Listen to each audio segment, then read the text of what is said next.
The ballroom smelled of bright lights and cold coffee. Reporters pressed into their rows, ties loosened, recorders raised, each one waiting for a sound bite sharp enough to spin into headlines.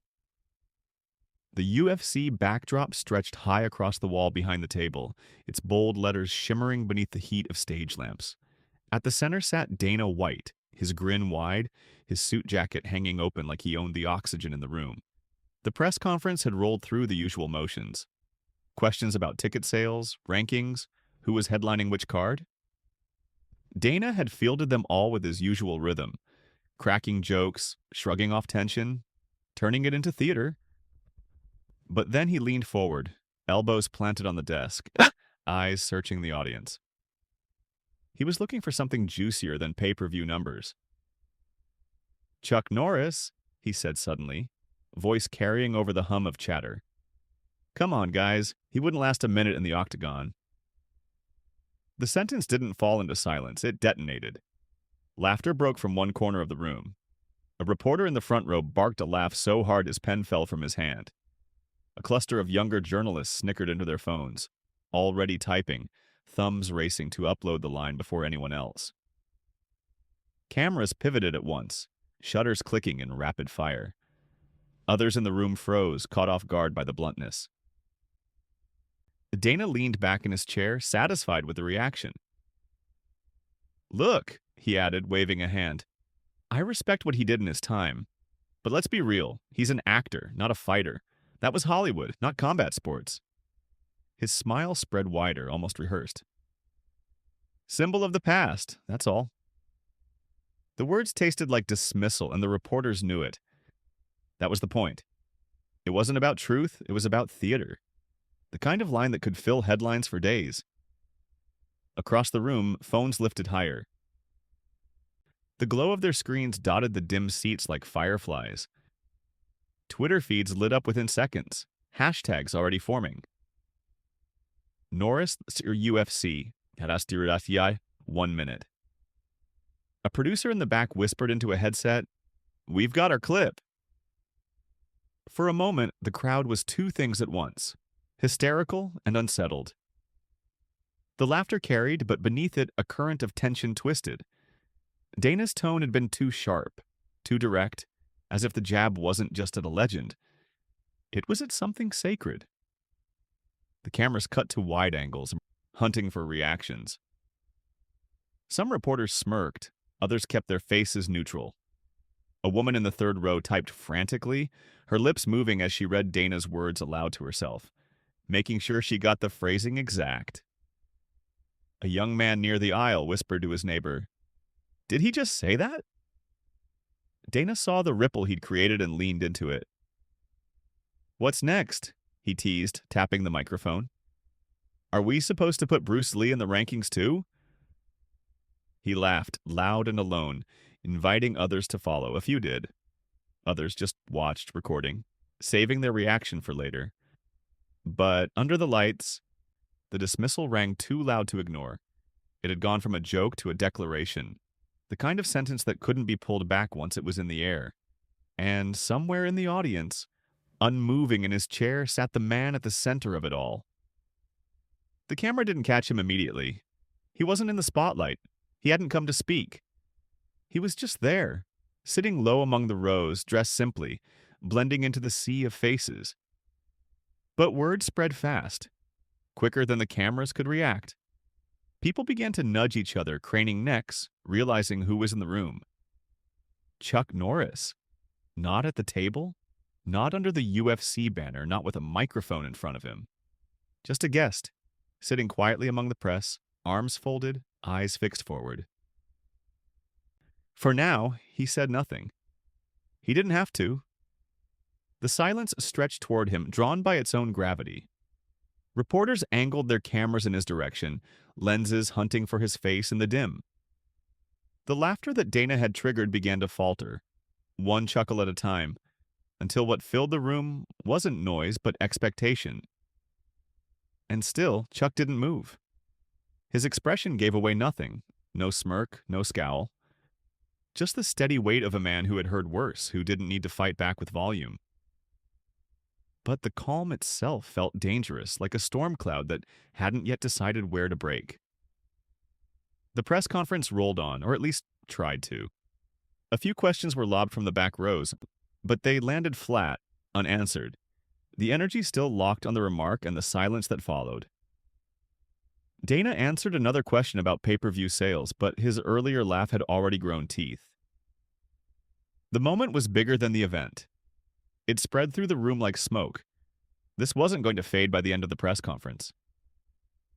The sentence had been too sharp, the cameras too fast, the audience too alert. Everyone in that ballroom knew. This clip wouldn't just be replayed, it would demand an answer. And everyone also knew exactly where that answer would have to come from. Just wondering? Where are you watching from? Write it down, Bello. The laughter Dana had triggered began to splinter. At first it rolled freely, but then it broke into uneasy threads. Scattered chuckles, awkward coughs, the sound of people unsure if they'd gone too far. The ballroom air felt thin, sharpened by heat from the lights. Phones glowed like a constellation above the crowd as whispers passed row to row. He's here. It took the cameras a moment to find him, when one finally did. The lens cut past shoulders and heads and caught a man seated low in the third row. Denim jacket, quiet posture, eyes fixed forward. Chuck Norris. No entourage, no PR shield, no spotlight. He hadn't come to talk, hadn't come to be bait. He was just there. Yet the discovery traveled like static through the room. Faces turned, murmurs turned into murmured names. He didn't smile, he didn't scowl. He simply sat still, one hand resting on a folded program, the other loose on his knee. The stillness was sharper than anger, the calm of someone who had endured louder insults in smaller rooms. But here, under these lights, silence felt like a decision that carried weight. Dana noticed the attention shifting. "Guys," he said into the mic, forcing a laugh, "we're here to talk about fights that actually exist, okay?" His grin stayed wide, but the punchline didn't land. The focus was no longer his. From the corner of the hall, a small group of fans started a chant. "Chuck! Chuck!" It wasn't loud, but it rippled through the rows, the kind of sound security tried to suppress with a glance. The chant faded, then returned softer, more like a warning than support. A reporter with a thin tie stood and raised his recorder. "Chuck, is it true you're too old for the fight game now?" His tone carried more bait than curiosity. Heads turned toward the back, eyes hungry for a response. Chuck didn't move. His gaze stayed steady on the stage, fixed on Dana. If there was heat, it didn't show. What showed was appraisal, a cold measure. His silence bent the room tighter than words could. Another journalist tried, "Do you agree you wouldn't last a minute in the Octagon?" Her voice wavered, almost apologetic. Again, no response. Chuck's jaw eased, his shoulders low, as though silence itself was discipline. Dana filled the gap. "Look, he's a legend. Nobody's saying otherwise," he said, palms open. "But it's a different game now. It's science. You don't bring a classic car to a drag race." He laughed too loudly, looking for support that didn't come. The crowd's attention shifted back to Chuck. A producer sent a mic runner down the aisle, headset pressed tight. The kid stopped at Chuck's row, leaned slightly forward. "Sir, would you like to respond?" His voice trembled. Chuck raised one hand, low and subtle. Not a wave, not refusal, just not yet. The gesture silenced the aisle more effectively than a word. The room grew thick with waiting. Someone sneezed at the back and drew glares. A stage light hummed audibly. Reporters fidgeted with pens, unable to mask their nerves. This was the place where men usually defended themselves, where they clawed back dignity with words. The refusal to do so made everyone lean forward, fabric creaking as bodies tilted toward the same point. Dana pushed harder. "Everybody loves him, but don't confuse movies with sport. The Octagon isn't nostalgia, it's math." He tapped the table for emphasis, missing the mic. the thud dull and unconvincing. The chant rose again, this time not from excitable fans, but from the middle rows where old writers sat, men who knew the difference between theater and truth.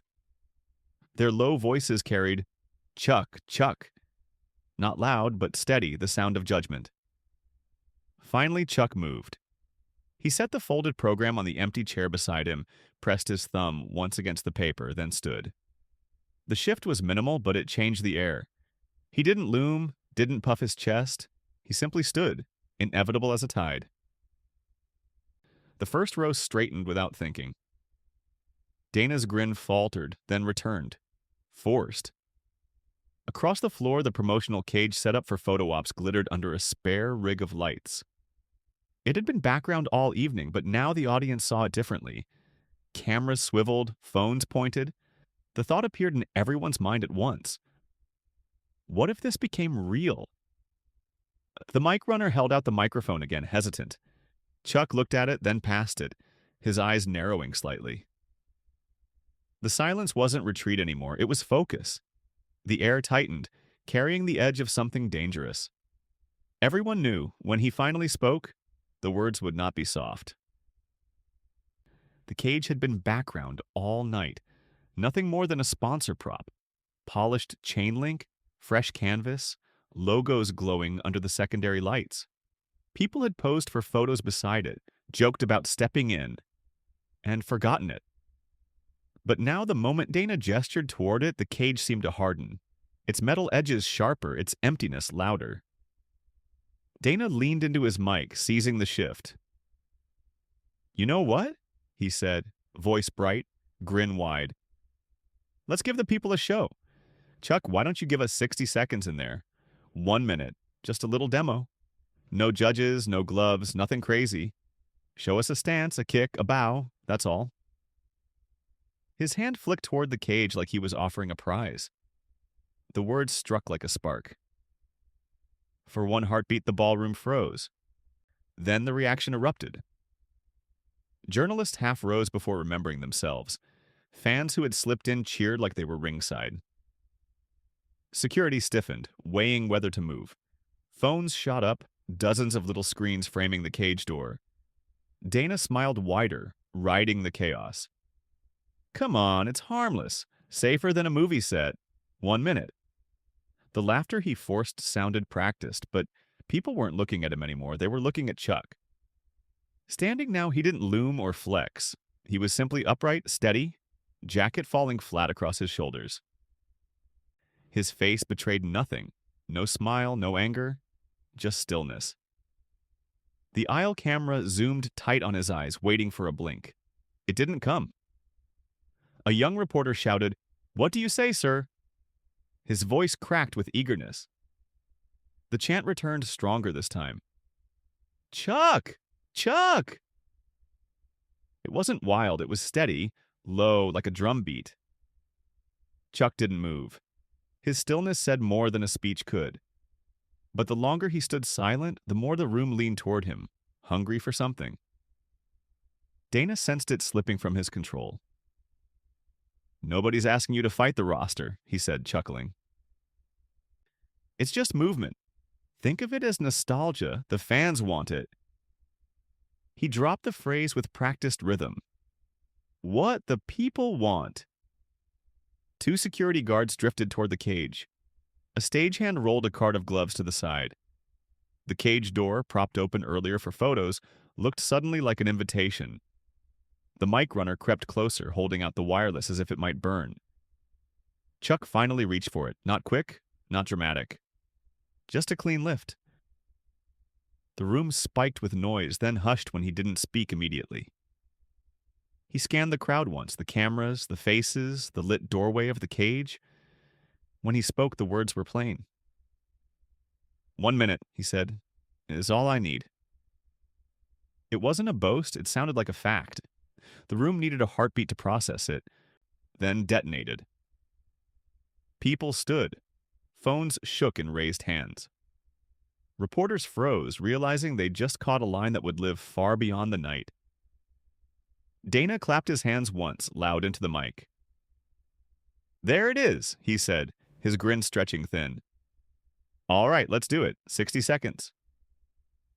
He looked at the floor manager, and that was enough. The floor manager's headset lit up with chatter. Open the cage, lights up, camera low. Chuck returned the mic, set his folded program neatly on the chair, and stepped into the aisle.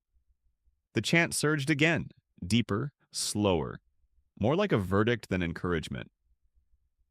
Security, caught between orders and instinct, chose to escort rather than block. The cage door creaked as a volunteer pulled it open wider. The mat smelled faintly of vinyl and disinfectant. A medic drifted closer. A sponsor rep slid discreetly into frame, nudging a logo toward Destiny. Chuck stopped at the threshold, one hand brushing the post. He didn't step inside yet. He tested the metal, let it go, then lifted his chin just slightly. The crowd felt it as a signal. The line between theater and reality had thinned. Behind him, Dana laughed, too high, filling the silence with noise. "Make it quick," he said, playing host to a moment already bigger than him. Chuck's hand left the post, and in that instant, the entire room, every lens, every phone, every breath, leaned forward, waiting to hear whether the next sound would be the slap of his shoe on canvas, or something far heavier. The cage door clanged as it swung open, the sound cutting through the hum like a hammer on steel. Chuck stepped forward without ceremony.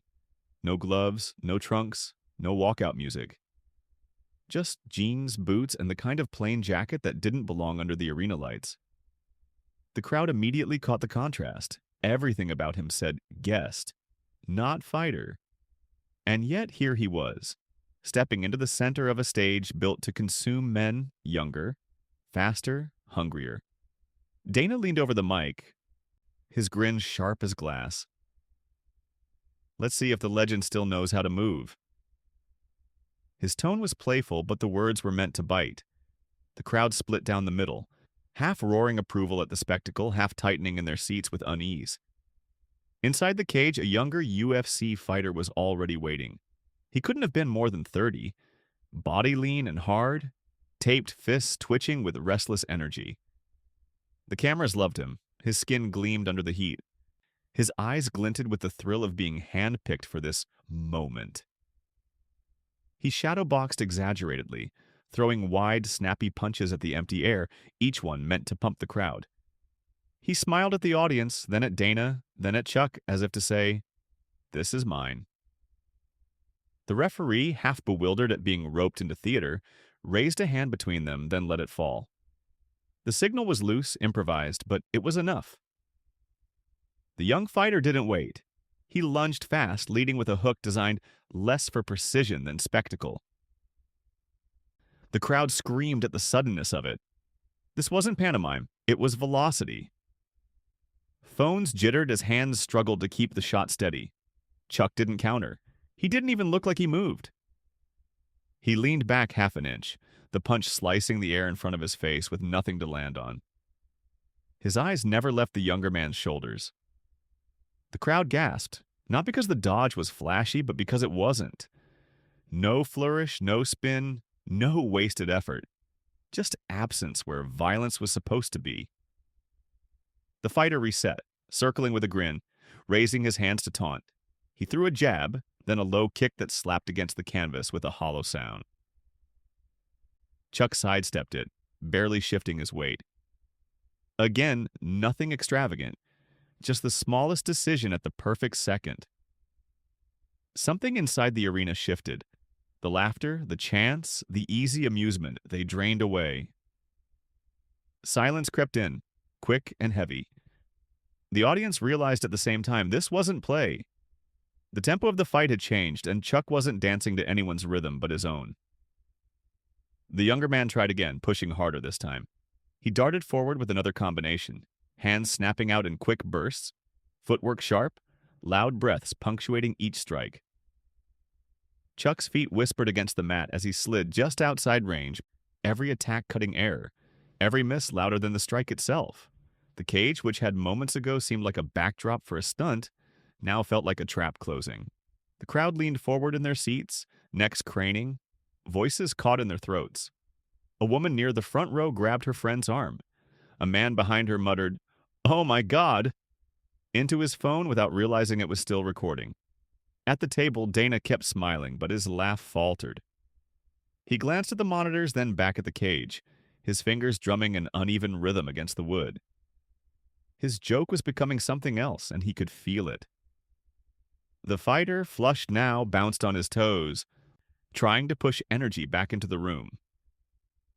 He wagged his hand at Chuck, beckoning him forward, then threw another jab cross, harder, meaner.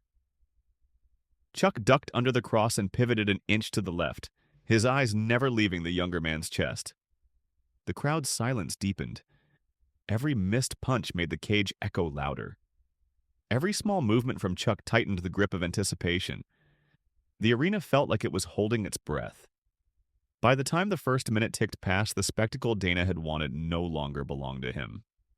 What began as a joke had tipped into something rawer, something unstageable. The young fighter's smile was gone. The crowd wasn't laughing, and Chuck Norris, standing steady in plain clothes under the glare of the Octagon, hadn't thrown a single strike. The fight hadn't even started, and already everyone in the room understood. This was no longer a game. The young fighter's smile burned off like fog under heat. He shook out his arms, rolled his neck, and came forward with purpose now. No more wide, showy swings. His breath changed, shorter and meaner. The hiss of a man who decided to make contact.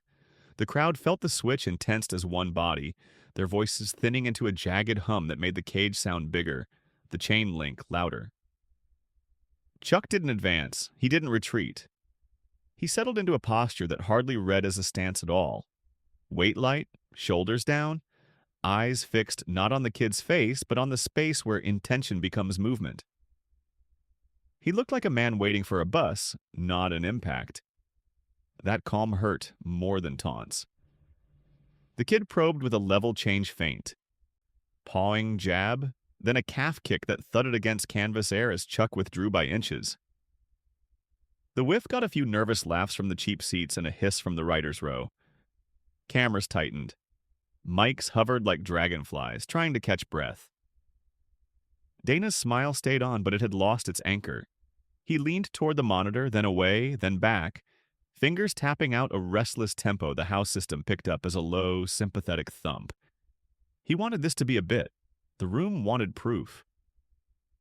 The fighter switched stance to southpaw and came in heavier. He layered a right hook to the body as a disguise, then shot a straight left at head height. Clean, fast, decent timing. Chuck tilted and the glove flashed past with nothing to hold. The kid reset, bit down, and doubled it. Chuck's feet murmured across the mat. Nothing more. Something strange happened to the sound of the arena then. It narrowed. 1,000 throats held breath and made the same small whistle like a kettle threatening to sing. The crowd wasn't hungry for impact anymore. They were hungry for the truth of control. The kid, sweating now, blinked stinging salt from his eyes and came again. Jab, jab, step, left knee, shoulders rising with effort. Chuck's left hand floated halfway out, not to parry, just to mark distance. The knee grazed air. The kid's hip turned for a follow-up elbow, but he didn't throw it. He'd lost the angle and knew it. The knowledge cost him rhythm. On the broadcast cameras, the shot found Dana's face at the exact moment he realized the tempo belonged to someone else. The zinger lines in his head stopped lining up. Concern didn't bloom. It leaked, slow and visible like light under a door. Engage! A voice from somewhere near the floor seats yelled, the way you shout into a dream to make it change. The kid heard it. He obliged. He faked low and ripped high with a right that had bad ideas in it. Chuck's response was to do less. He didn't answer wild with wild or showmanship with volume. He made the moment smaller. He let the kid finish missing. The silence before the next exchange was startling. Everything seemed to pause. The LED ad ring, the gaffer tape corners, the goal of the night. Even the cage door, latched and solid, seemed to wait. The fighter bounced once, twice, found his bounce uneven, forced it level, then leaped forward on a hard entry. He tried to crowd distance, smother the stillness. Put his hands on the legend's jacket like that would make the past obey the present. His right foot planted too close to the center line. His shoulders betrayed the shot before his hips owned it. Chuck stepped off that line by half a shoe and, for the first time all evening, let his hand leave neutral. It looked like nothing. It was everything. A short, exact strike. No wind-up, no twist you could teach in a class, no drama to sell a replay. The kind of motion that seems to begin where it ends. Knuckles found a rib gap, a nerve, a hinge in the young man's machinery. Time hiccuped. The kid's face turned blank with surprise before pain knew its name. He folded at the waist and then kept going, skidding to a knee, palms splayed on clean canvas that didn't care how clean his angles had been 10 seconds ago. The first row stood because their bodies told them the floor had moved. A woman screamed once and covered her mouth with both hands like she'd said something dangerous. A man laughed in a way that sounded like fear. The sound that followed wasn't applause, not at first. It was an exhale detonating. Then the room found its voice. The arena blew. It came in layers, shouts from the balcony, a waterfall of claps from mid-tier seats, the roar of phones capturing and confirming, the dull gong of 10,000 notifications starting their sprint. The kid tried to stand and didn't. His hand slid. He turned to a hip, breath hitching high, the soft animal sound of a body clarifying a mistake. Chuck didn't follow. He didn't loom or posture. He stepped back half a pace and resettled, hands at his sides as if the mat were a living room carpet. The restraint hit harder than pursuit. At the table, Dana was already moving. He forgot the mic and shouted off it, the words landing in chunks. "That's it. Okay. Hey, good stop." He gestured to a ref who looked around as if hunting for a rulebook that had been confiscated. A PR handler sprinted toward the cage with a face that begged time to rewind. Security, who had been statues, became a river. The cameras caught Dana mid-stride, expression split between control and the knowledge that control had left the building 5 minutes earlier. His laugh made a comeback attempt and died without witnesses. He reached the cage panel and rattled it like a man late to his own door. Someone found the latch and the clang of it opening cut through the ovation like punctuation. A medic slid in on one knee, checking pupils with the quick hands of a person who has learned to make decisions in small rectangles of time. "I'm good," the kid lied, then remembered how breath works and tried again with fewer letters. He wasn't yet, but he would be. Around the arena, narrative hardened at speed. Old writers put pens down mid-sentence and just looked. Younger ones kept typing even though their hands were shaking. A sponsor rep rotated a banner toward the hard camera and hated himself for it. Phones everywhere caught the same angle but with different shakiness. The algorithm would unify them before morning. Chuck took one more step back and the crowd saw something strange in his face. Not triumph, a kind of stern pity.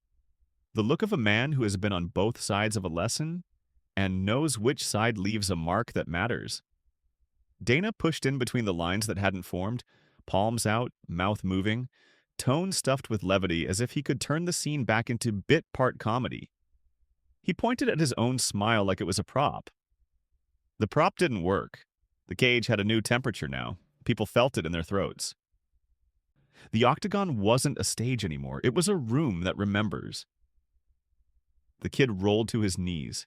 He made it to his feet with the medic's hand ghosting near his elbow, not touching unless needed. He looked at Chuck and then away, then back again, contrition trying on his features and deciding whether to stay.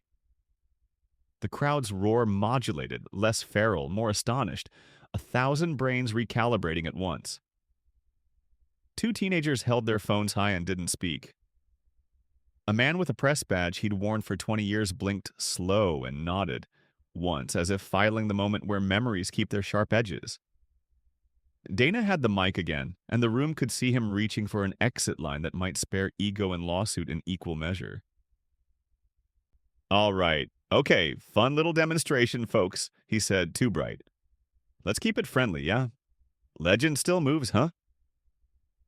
The words clinked against the chain link and fell. The cameras kept splitting duties, one tight on Chuck's face, one on the kid's breath, one on Dana's managerial smile slipping frame by frame. In the control truck, someone whispered, "Don't cut, this is the thing." And a person who had never been in charge nodded as if they were. The kid drew a breath that didn't shiver and lifted his chin. The crowd rewarded the courage of standing by, not calling it something smaller. He took a step toward Chuck, and Chuck, stillness returning as if on cue, shifted his weight as if to meet him. Not to finish anything, but to decide what this would be. The noise eased again, instant and obedient. Even the LEDs seemed to dim at the edges. People leaned forward in their seats and on their phones and in their lives far away, held by the same question. What does a man do after he proves the point?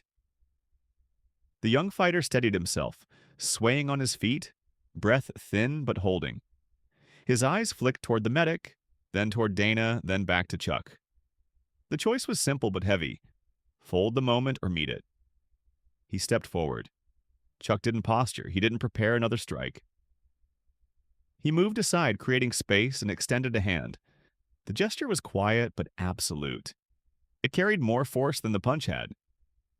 The kid hesitated, pride wrestling with exhaustion, then accepted. Chuck's grip was firm but not crushing, pulling him upright with a smoothness that stripped away humiliation. It wasn't dominance. It was restoration. The arena reacted with confusion that turned into awe. Half the crowd had come for spectacle, hoping for either blood or comedy. They got neither. Instead, they witnessed something rarer. Control paired with mercy. Some erupted in cheers, others stayed silent, filming without commentary, their silence amplifying the meaning.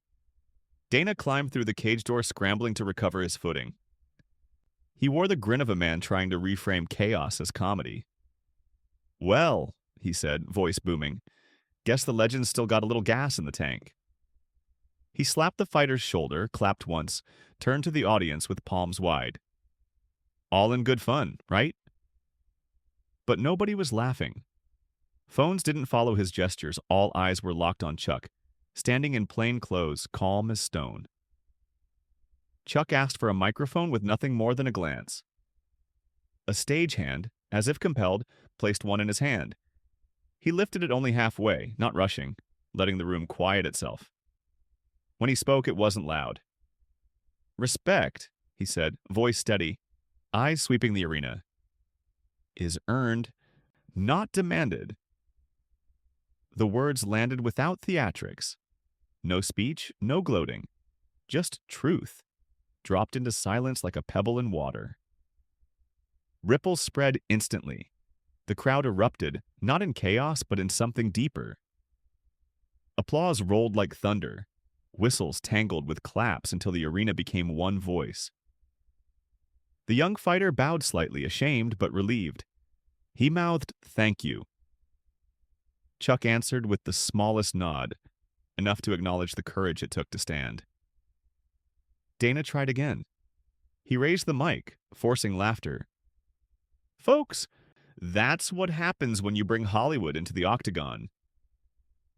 His chuckle rang false. Nobody echoed it. For the first time that night, he looked like a man who understood he'd lost, not a fight, but the room. The ovation stretched into minutes.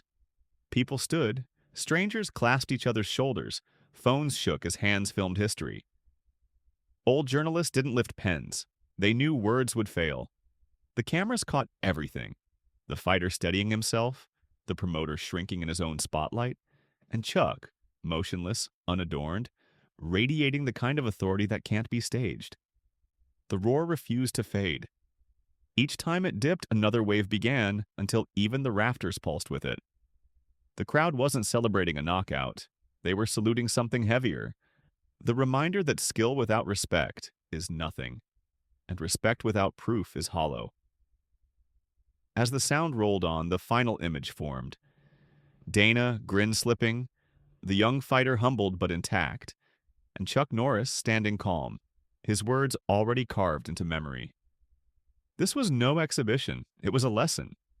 and everyone in the arena knew they had witnessed a scene that would be retold until it no longer needed telling.